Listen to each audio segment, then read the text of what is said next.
Hi, I'm Sophia Rosenfeld, Walter H. Annenberg Professor of History here at Penn, and I'm with my colleague Sudeep Bhatia, an Associate Professor of Psychology, and we're speaking today as part of the new podcast series from Penn Arts and Sciences called Ampersand, where faculty from different disciplines discuss a topic they have in common, and in our case, that's choice.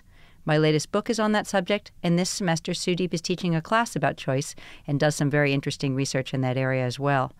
The Omnia team put together some questions for us to discuss. But first, I think we'll each give a little bit of background about our own research. Sudeep, can we start with you?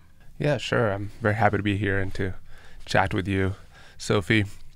I'm a cognitive scientist by training, and I study how people make decisions, and more specifically, how does the mind and the brain make decisions. And the types of decisions that I've typically explored in my research pertain to economic decisions and to some extent social decisions as well. More recently, I've branched out and I'm considering other interesting topics in cognitive science and how they relate to aspects of human behavior and social functioning. Terrific. It's really interesting work. I'll just say about myself that I'm a historian. Most people would describe me as an intellectual historian insofar as I'm interested in the kinds of ideas that dominate the way we live in the world. And in this case, I wrote a book most recently about choice, which is the kind of meeting point often for thinking about economic life and political life in the modern world. The book is called The Age of Choice, A History of Freedom in Modern Life. And that reflects in many ways my own ongoing interests in how we make decisions, how we think, and how that kind of thinking shapes the way we live. So humans have always made choices. There's nothing absolutely new about the idea of people deciding independently what they prefer, what they like, what direction to go in life. But there has been a lot of change over the centuries, and here are a few ways you might think about this question. The number of options and the opportunities for choice have proliferated in almost all domains of our lives, from politics to commerce to even our romantic lives. We've also, over time, increasingly gone from very value-laden choices to ones that I would describe as value-neutral, meaning they're more or less a matter of what we like, what our desires are, more than they are a matter of doing what's right versus doing what's wrong. And maybe most importantly, we've given these choices more and more meaning, insofar as they've come to stand for something like freedom in the modern world. Having choices and being able to exercise them is what we generally mean by freedom. It's what makes us autonomous adult people in control of our lives, in principle. So how old is this change is a really good question. I think the roots of it, in the Western tradition at least, go back pretty far to the age of growth of commerce and imperialism in early modern Western Europe, to the Reformation that splintered Christianity in various ways. But the particular emphasis we have on choice as somehow our greatest form of liberation, I think, is much more recent than most people would suspect. It's really a development, maybe of even the last 100 years. All the pieces start to come together really just in the lead up to the Second World War, both in political terms and with the development of whole sciences of choice, such as the kinds of fields that Sudeep works in. And I therefore see choice making, as we understand it, to be a historical phenomenon, one that's not universal, still isn't practiced and understood in the same ways all over the world, and one that is temporally specific too. Whether that will continue into the future is harder to predict, but we are in a moment in which choice is a rather dominant element of life in most places that bill themselves either as capitalist or democratic. Well, Sophie has provided a very nice historical perspective. I can tell you a little bit about the development of my own discipline of decision-making. It's a fairly modern phenomena, contemporary phenomena. It started right after World War II. It was associated with many developments in economics that recast problems of economic theory in terms of problems of individual level rational choice.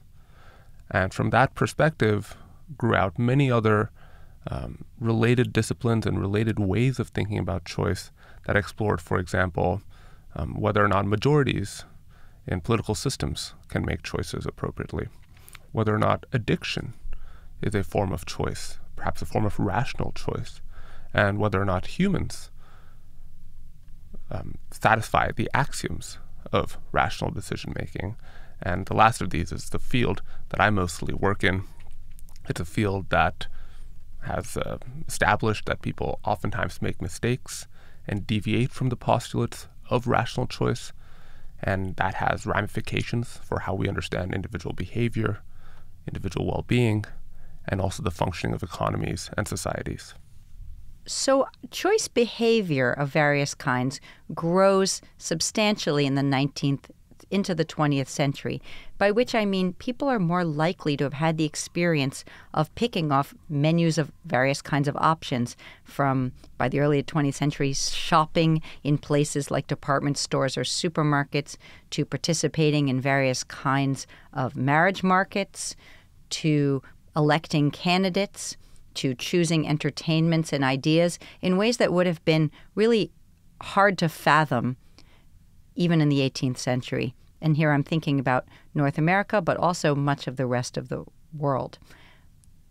What changes, though, in the later part of the 20th century, and I think what Sudeep just described about decision-making theory is really important here, is the growth of various kinds of social sciences in particular that take studying how we make choices and why we make choices and why we make the choices we do to be central to their mission, all in different ways, from economics to psychology to marketing and business studies, even various forms of sociology and history, all of whom look at why we make the decisions we do and also think about the question of whether we can make better decisions as a result of understanding our decision-making habits, in particular choice, which is not just any kind of decision-making, but usually has to do with selecting among a set of options. The interesting thing to me is not just that these fields develop in the abstract, but that they enlist a lot of ordinary people in their development because they get tested out in various ways. We all provide data. We do every time we turn on a computer today, but in the past, people filled out surveys. They participated in focus groups. They sat on psychiatrists' couches. They did all kinds of things that helped actually reinforce the idea that what we really are as humans is choosers. That when we choose, we are, in a sense, being who we are. We're actualizing our preferences in various ways. And Sudeep mentions rational choice theory, which is vital to the development of this, the idea of kind of economic man as the person who knows what they want and is able to get what they want in various kinds of marketplaces. But the really interesting work that's happened subsequently, and he describes the Second World War, I think rightly, as a turning point, is new research in all the ways in which that model doesn't quite work. And it might work maybe as a kind of theoretical model, but it doesn't really work in human behavior. It's not what we really do when we're confronted with choices we make. We don't know our minds so well. We're not so consistent in our decision-making. We are easily influenced by all kinds of other inputs. More information doesn't always help us, etc. And this was reinforced, I think, also in a politics around the Second World War that took capitalism and democracy in contrast to fascism and communism and said what makes this kind of particular worldview distinctive is that there's choice. People are allowed to be choosers in every kind of market. And the end result, I think, is that kind of fusion. You see it in human rights ideals in particular in the post-war period. By the time you get to the Universal Declaration of Human Rights right after the Second World War, it's choice in all kinds of spheres that's given the value of rights and therefore freedom. And this is reinforced in everything from political ideologies, political propaganda, to social sciences. And I think we're at a point now where we can step back a little bit and look at what this has meant. Yes, there have been certainly very important social and economic and political developments that have focused our society on choice as a marker of an individual, or the marker of what it means to be free and to be happy and to have well-being. Some thoughts that came up in no particular order. The Chicago School of Economics, which developed after World War II, most associated with Milton Friedman, right? It's a way of thinking about economic systems and the role of individual choice in those systems. That's very much the foundation for a lot of modern, say, libertarian thinking. And these thinkers have not only emphasized the importance of free markets, but have also simultaneously fleshed out the power of assumptions of individual rationality in domains outside of the market. So Gary Becker, another prominent economist associated with this group of thinkers, he's got some very provocative and very interesting claims about how marriage markets can be thought of as the product of rational actors. He also has a similar line of work arguing that addiction is rational. So all of these are very much driven by social, political, and economic developments. To these developments, I'll also add one technological development. So after World War II, the computer became a bigger force in commerce and in academic research. And psychologists thought that maybe the mind is also something like a computer. And if you take that perspective, then you start asking questions like, well, how does the mind generate behavior? How does the mind decide? Maybe the mind uses certain algorithms, certain shortcuts, certain heuristics. And those questions very quickly lend themselves to a style of research that focuses on choice behavior, the irrationalities within choice behavior, and tries to explain them as the byproduct of otherwise adaptive or useful mental algorithms. And that's a trend in research that still continues to this day. So when we talk about choice, often we understand it in terms of free will. But I think neither Sophie nor I think about our work as pertaining directly to free will, which, in my opinion, is much more of a metaphysical question. If you're looking for a philosophical term that might center us, maybe agency is a better term. Certainly, when we think about our legal systems, our economic systems, our political systems, we place a lot of weight on individual agency. You know, you can choose what you want to eat. My daughter can choose how she wants to dress for school, and I can choose my elected representative. And of course, if I choose to do something illegal, then I have the responsibility, I have the punishment. So agency, I think, is a much better way to think about the aspects of choice that I at least find interesting.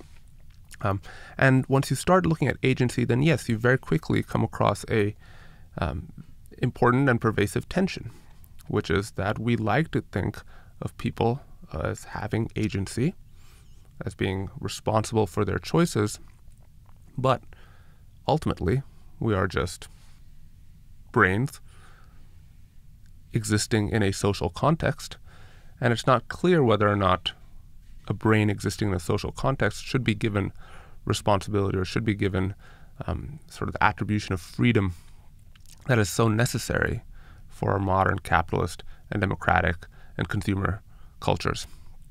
Let me give you one example, right? In the 1970s, there was a mass murderer. I think he was called a Texas sniper, and he was responsible for many deaths. And then once he died and his brain was autopsied, they found a tumor in his amygdala, which is the region of the brain that is responsible for a lot of threat, fear, and anger processing. So is this person responsible for being a mass murderer?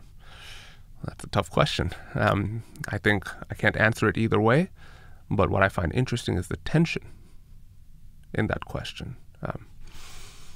I'll say this. I couldn't agree more with Sudeep that really neither of us is working largely on the question, is there free will?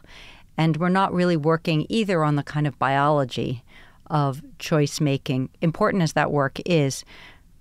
Because from the perspective of a historian, how much we're driven by impulses that are beyond our control is not really the question, because what's interesting is that we operate as if we have an incredible amount of agency.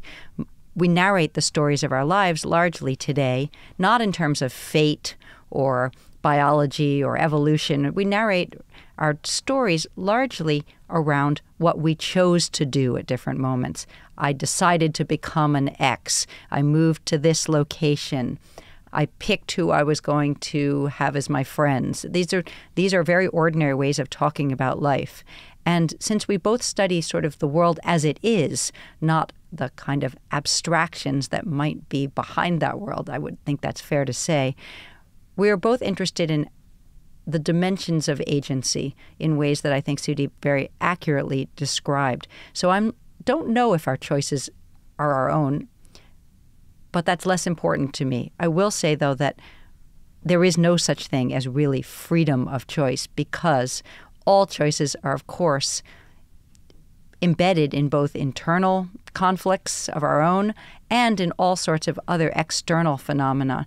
Freedom of choice is sort of a misnomer, because it suggests that we just decide to actualize something that we know well and are our preferences everywhere we go, and that's really far from the case.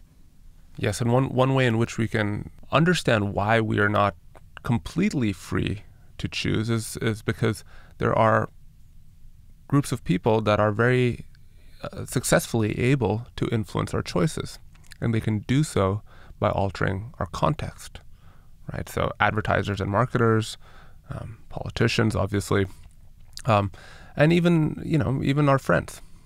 Okay, so our choice is sensitive to social context, consumer context, the actions of others, the set of cues, visual, perceptual, olfactory that we're bombarded with. All of these trigger a sequence of operations in our minds and in our brains that then lead to a given choice outcome. If the mind was not sensitive to context in the way that it is, you probably wouldn't have advertisements. You probably wouldn't have very powerful geographic clustering in choices. So as an example, during COVID, there were massive geographical clusters of people who all wore masks. So, for example, Philadelphia, right? And then other areas of America where people did not.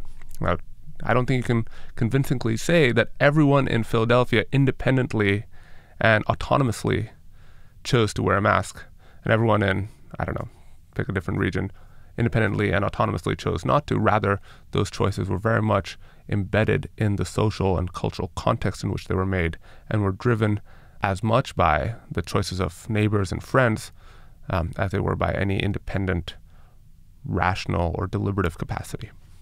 Yes, I call all choice bounded choice for that reason. The boundaries are different in different contexts, but I would agree entirely that our choice-making never happens as if we were isolated on top of a mountain. Even if we put somebody, say, in a voting booth with the curtain closed and they're essentially in isolation making that decision, as modern voting systems demand, it's impossible to imagine that person isn't bringing with them all kinds of experiences, pressures, interests, thoughts about all sorts of different media. All of those things are in play whenever anyone makes a decision. Sudeep's work is really interesting in that he's able to measure these patterns in ways that are very hard to do, things like geographic clusters. But if you want a sort of more basic example, go to literature. Almost every great novel you can think of involves somebody wrestling with a choice. And they're wrestling because there are pressures that are internal and external.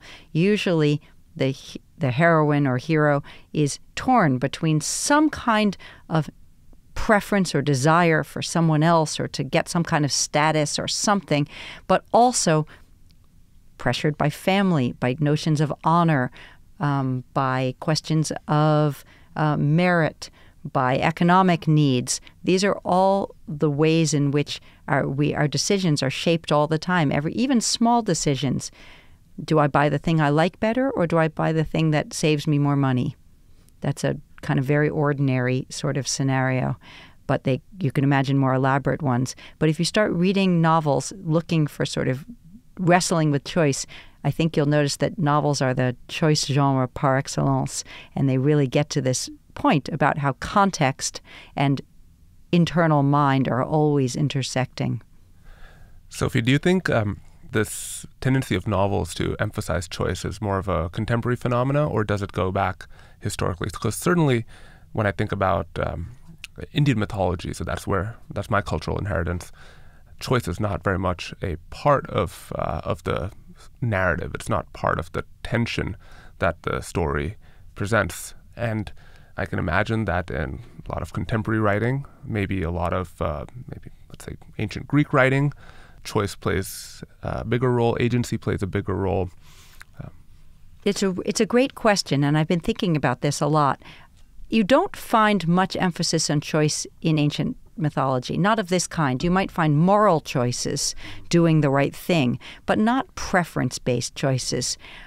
I see that as when I used novel deliberately, not to say sort of all fiction or all mythologies, precisely because I think that the modern novel is a product in many ways of the commercial environment that's taking off in Western Europe in the 18th century largely, and that's when you start to see the realist novel of somebody grappling with everyday problems in ways that we're now very familiar with globally but look distinctive in their moment. People are really literally on shop floors or in voting places or in ballrooms trying to make up their mind. I think of the novels of Jane Austen, for instance, where the small-scale choices are really what turns the entire plot.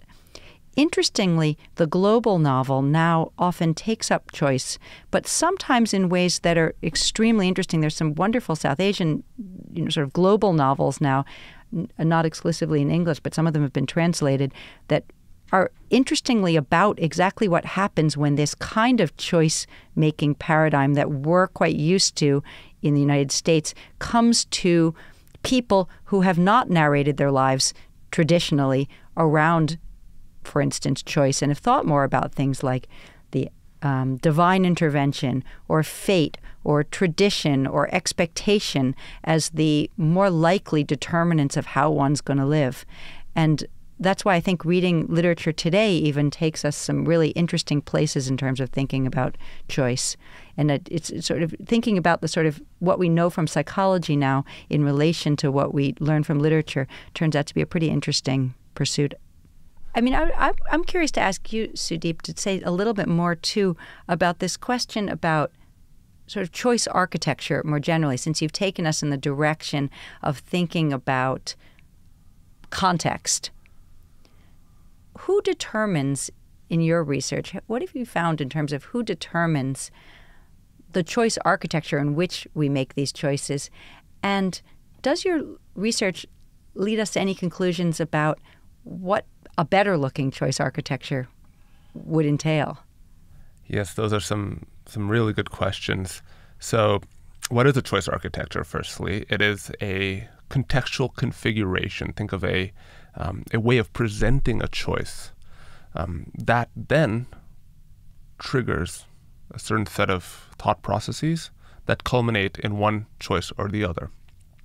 So let's say you're at the grocery store and you've already done most of your shopping and you're waiting in line for the cashier, and where you wait along that line, you see that there are a lot of knickknacks, maybe small chocolates and maybe a little toy, and of course you go and pick one up, or maybe some chocolate covered almonds. That's the exact sort of thing that people pick up and then they buy that. Well, who decided to put that there?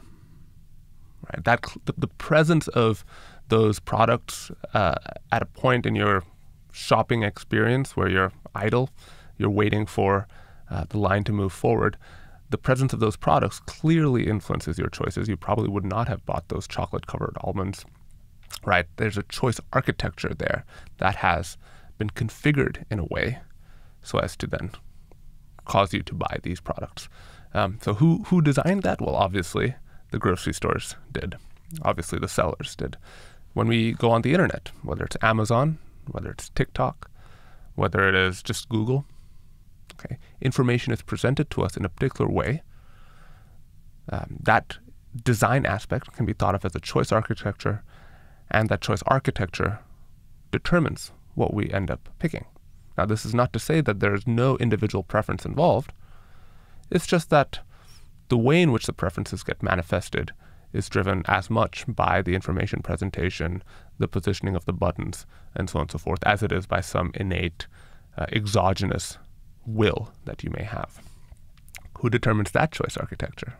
Well, Amazon determines what's on Amazon, and TikTok determines what's on TikTok, and Google determines what's on Google.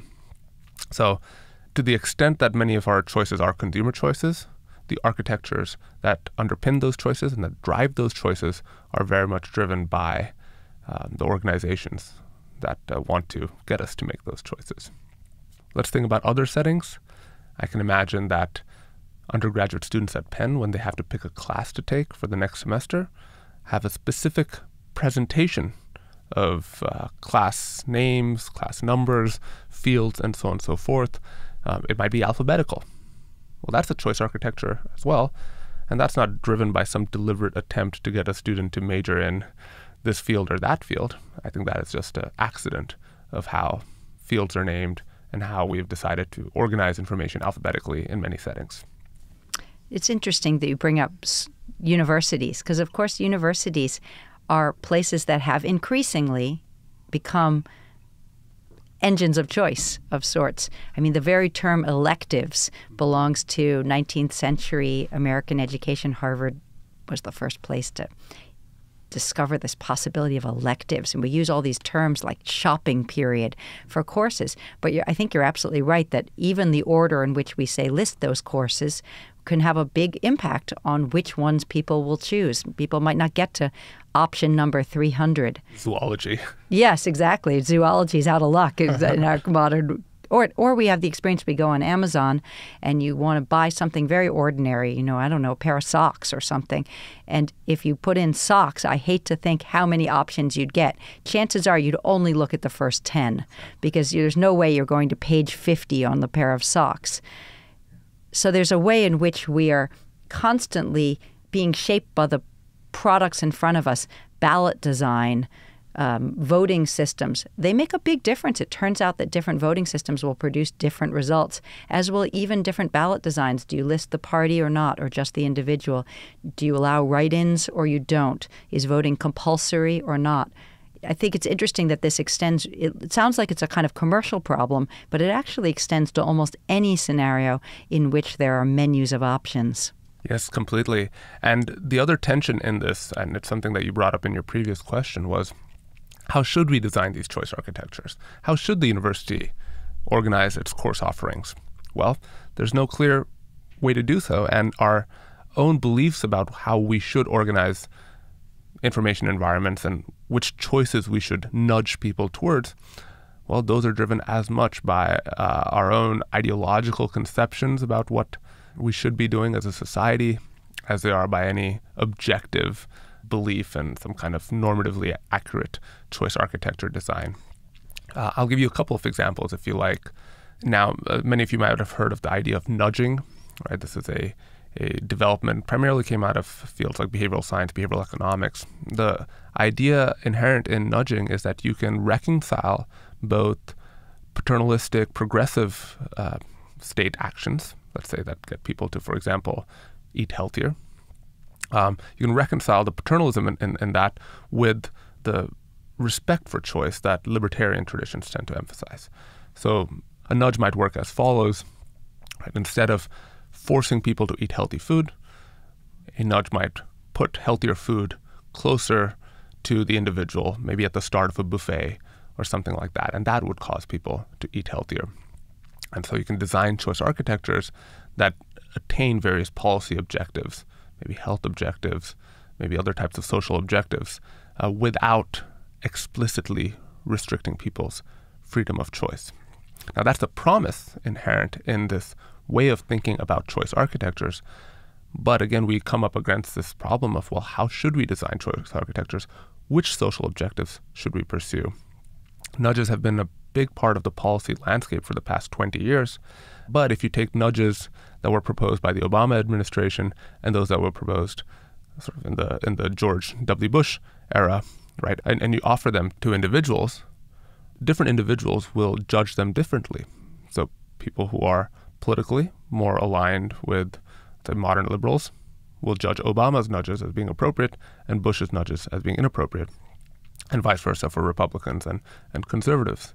So the hope has always been that you can take choice architectures and use them to get people to make better choices and improve individual choice behavior and social behavior, but it's, at the end of it, not very clear which choices you should nudge people towards. And you always get into ideological and other types of disagreements there.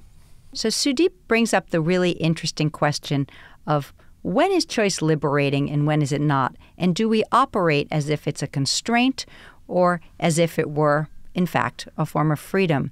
And I think we all operate with that exact tension, really, in our minds most of the time. I started writing this book because I was struck when I started writing about choice that it's so often equated with freedom, and yet most of us, at times at least, find choice anxiety-provoking and often a little overwhelming. And the more choice we have, sometimes rather than feeling freer, sometimes we feel a lot less free. Nobody wants to discover, say, that there are 6,000 pairs of socks available any more than anybody wants to discover that Netflix has 800 movie options for us, but we don't know anything about any of them and we're not sure which one to decide. We might prefer 2 great options over 800 in that case. I don't want to say that choice is a negative because, of course, we want a lot of choice in our lives, and it is one of our, in a sense, greatest freedoms. It's essential to all the great social movements is some notion in the modern world that people deserve choice, from feminism to abolitionism and civil rights. The increase in both opportunities for choice and good options have been central to social progress. So one would not want to in any way negate that fact. But I do think it's worth paying attention to, and this was also central to my book, that choice both at the personal level and at the social level can have drawbacks, and sometimes we just aren't as aware of those. At the personal level, it can lead to a kind of anxiety and paralysis because no matter how much information we have, we actually don't know the consequences of any choice that we make. We can't predict how any of them are going to land. And in our world of options, it produces a kind of, what if I didn't pick the right person or the right experience or the right school or the right course or anything else? We also often blame people who don't have good choices for not having made good ones, in the sense as if we all had the same options when we don't. And maybe most importantly, these days I think we're increasingly aware that too much emphasis on individual decision-making, what do I want, interferes with collaborative decision-making or the ideas about the community good. Going back to Sudeep's terrific example of when people wore masks and when they didn't during COVID-19, for instance, you might remember that some people protested against mask mandates and vaccine mandates with signs that said, "My body, my choice," which is the classic line usually used around reproductive freedom. And in some sense, it was very much in keeping with this, what Sudeep has called a kind of libertarian or just even liberal tradition of, I get to decide what I do with my body. You can't tell me, whoever you is, the state, the medical establishment, how I treat my own body. And this has been important for all kinds of liberation movements. But of course, in a public health emergency, it was ineffective in addressing the public good, which required in some ways that we all participate in this activity of masking and getting vaccines in order to collectively restart our lives, to protect people with poorer health, to restart the economy and everything else. A lot of individual decisions in the world of vaccines doesn't work. So that's just one example, but you might think of others in which individual choice can be both freeing and ultimately limit our collective options. I wonder, Sudeep, if you've noted in your own work places where decision-making is a good thing or a bad thing, it's effective, ineffective, or are those kinds of judgments not part of what you do? Well, I can tell you about a couple of examples of where decision-making is a bad thing, and people sometimes know that and explicitly try to restrict their choices.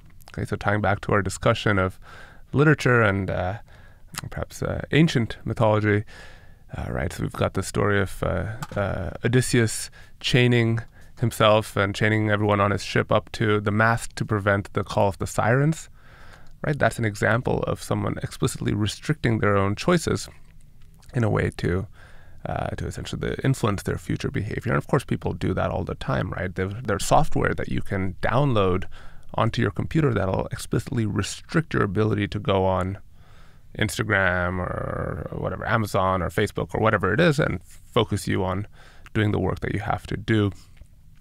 In many other cases, there are just these elaborate machines. There's one thing called Clocky. It's an alarm clock that once it goes off, it's got wheels, so it runs around the house. And so kind of have to get out of bed and chase it down.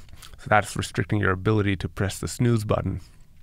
So it seems that we are aware that having the choice in these cases to engage in an impulsive or, let's say, hedonic act that is detrimental to our future well-being is bad, and we might want to restrict those choices. In other cases, we see settings in which people explicitly pick environments where they have less capacity to choose. So why is TikTok so popular? Why is short-form video so popular now? It's not necessarily because there's only 20 seconds of attention that you have to pay at any given time, so that's certainly part of it. It's also the case that you don't actually have to go and pick and make a choice about what to watch, right? The stream of video is presented to you. You're just a passive consumer. Sure, you can choose to skip something, but you don't determine what comes next. And contrast that to how it was 20 years ago, where you might look at the TV guide and see this massive variety of options that you have to go and pick between. Likewise, you open a magazine, you see a table of contents. It's very different to how people consume information right now. It's just a Twitter feed that's giving to you just a sequence of information. You're not picking what comes next, though you can, if you like, skip it if it's not interesting.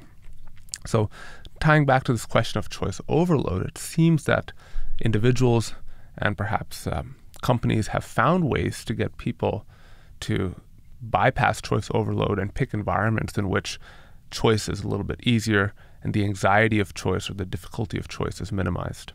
It's interesting because it also made me think what you're saying right now about all the ways in which we employ consultants in wealthier parts of the world to help, in a sense, make good choices, but really to minimize them too. I mean, you have financial planners, there are decorators, there are travel agents, there are consultants for everything from how to go to college to how to pick the right job. And these are all areas in which an overload of choice has required the involvement of somebody else to restrict the choices, or at least help you make better ones in different ways. And now, of course, there's algorithmic help as well. I mean, many of our aids in choice making, as you say, come in some kind of technological package. So rather than employing a human, you go on Amazon to buy a book, and it might say to you, you like this book. You might really like that book next.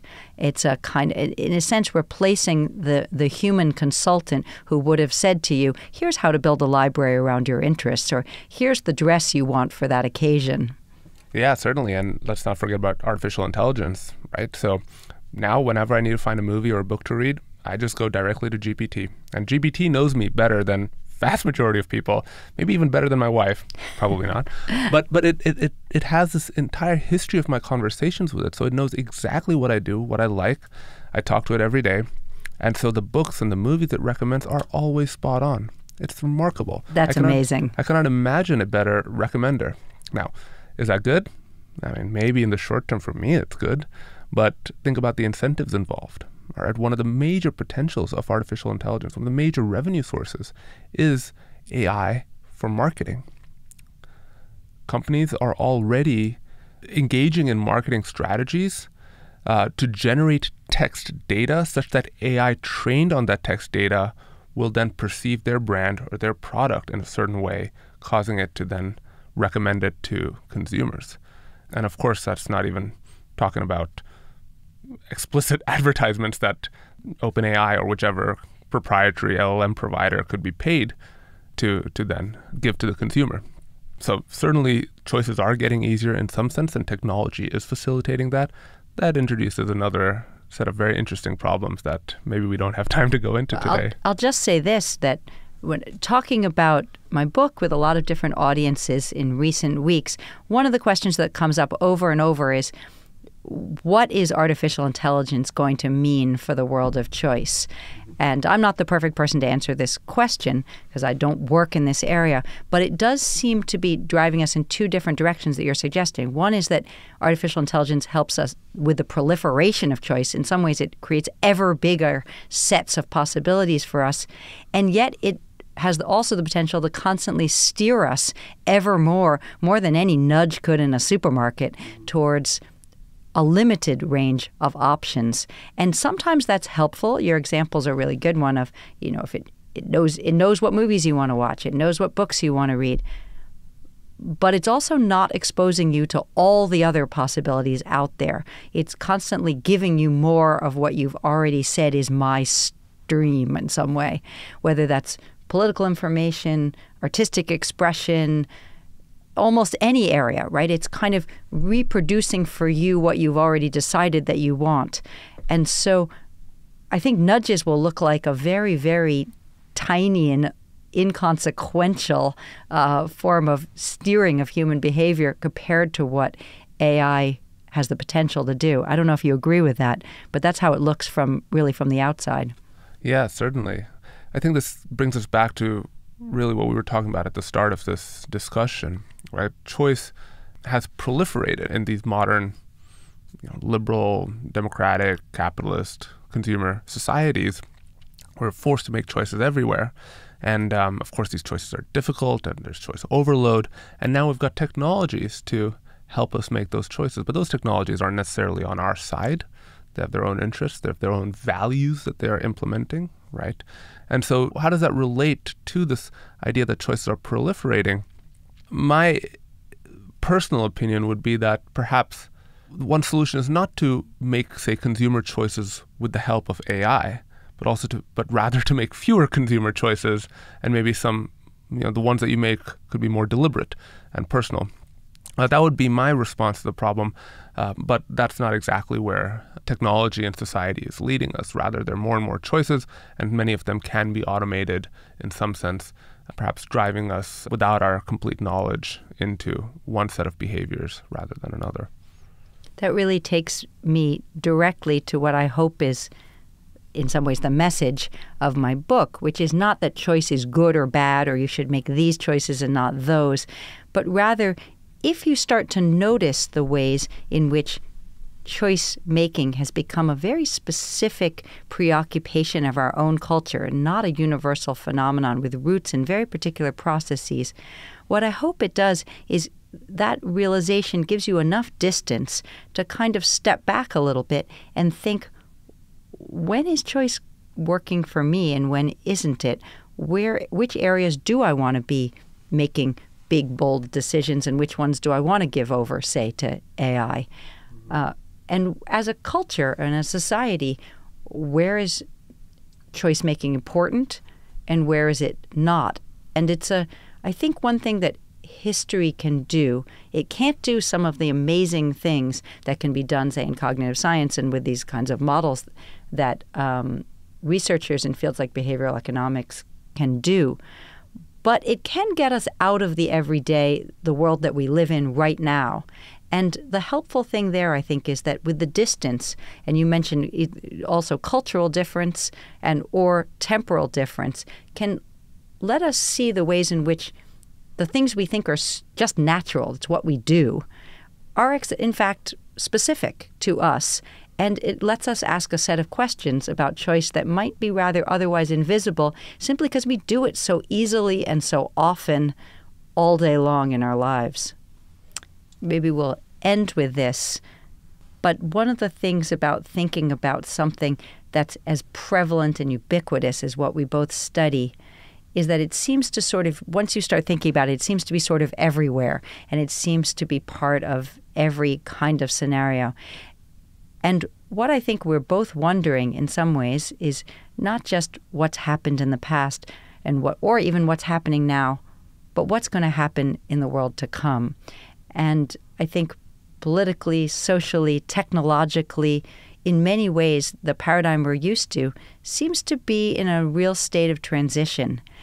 And to my mind, all the better to try to understand how we live now in order to be prepared to notice what's changing and also to find ways of either adapting or, in some sense, resisting. Yeah, great point. I don't think I could have put it better. And I'm happy to end it here. Thanks, Sophie. It's been a pleasure speaking with you. It's always a pleasure to talk to you, too. So thanks, Sudeep. This concludes the first episode of our new Omnia podcast series, Ampersand, where faculty from different disciplines discuss a topic they have in common. Many thanks to Professor Sophia Rosenfeld from the Department of History and Sudeep Bhatia from the Department of Psychology for their conversation on choice. The Omnia Podcast is a production of Penn Arts and Sciences. Be sure to subscribe to the Omnia Podcast by Penn Arts and Sciences on Apple Podcasts, or wherever you get your podcasts, to listen to new episodes from Ampersand and all of our podcast series.